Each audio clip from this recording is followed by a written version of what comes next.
It is reported that on the 27th of May, at around 8 p.m., UPDF soldiers under the command of one Fred Rakaizi, the political assistant to Bukanga County MP Stephen Kangwaje, landed on a one Mujuni Emmanuel, assaulting him, as he narrates. I was assaulted massively by the soldiers and one police officer who was there. I was seriously beaten to the extent of losing consciousness.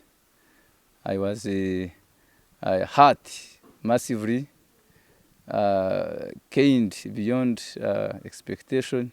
It is alleged that Fred Rakaizi's intention to deploy UPDF soldiers was to disperse people who had gathered at his family home drinking alcohol. Whereas some ran away for their safety, Mujuni and one other were allegedly assaulted by the soldiers before detaining them at Nyamarunji police post. Fred Rakaizi, however, denied deploying the army. They got me down, they caned. Even still when I was standing, I had received several canes until I fell down, and they continued beating me while I was requesting for forgiveness and even requesting to go to take me to the police, which they did not. If there was any allegation, I would either be in police or in court. But me, I don't know anything that is on me as an allegation in respect that. I don't know. While in police cells, Mujuni's condition continued to worsen, not until he was referred to Mbara Hospital, where he spent a week in intensive care.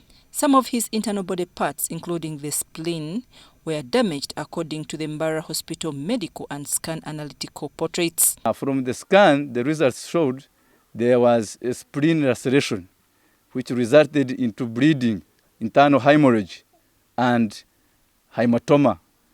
That was from the explanation, medical explanation. The spleen got a kind of a laceration. A laceration is a split on a river. On a spleen, where the blood oozed out. Mujuni claims to have used over 2 million in the hospital to get his life back. So my life was at stake and still at stake, and I don't know the fate now. I just put it in God's hands. Mujuni's alleged tormentors, including Fred Rakaizi, tried to send him some money as compensation to cover him up. He instead sent the money back to them. Behind their thinking, they thought maybe that was a compensation I really deserved after making me lame for the for entire life. 2, for making me malfunction. I can't work. I can't lift heavy loads. I can't do any work. Fred Rakaizi, who is accused of deploying soldiers, has also threatened to sue individual journalists and their respective media houses if they dare run the story. Whatever you want to run, please do running. And any media house that involves my name in this allegation that is business, let it be ready to answer. That's what I can tell you. In an interview with UBC TV, the UPDF spokesperson, 2nd Division Major Charles Sekabona, said any soldier that beats civilians should be held accountable. We condemn impunity and indiscipline of any kind. And whoever commits a crime or whoever misbehaves when he's carrying out an operation is individually accountable.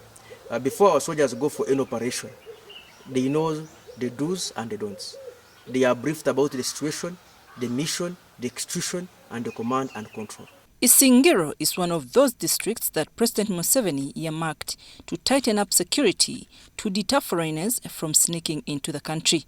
However, there are claims of continued harassment by UPDF soldiers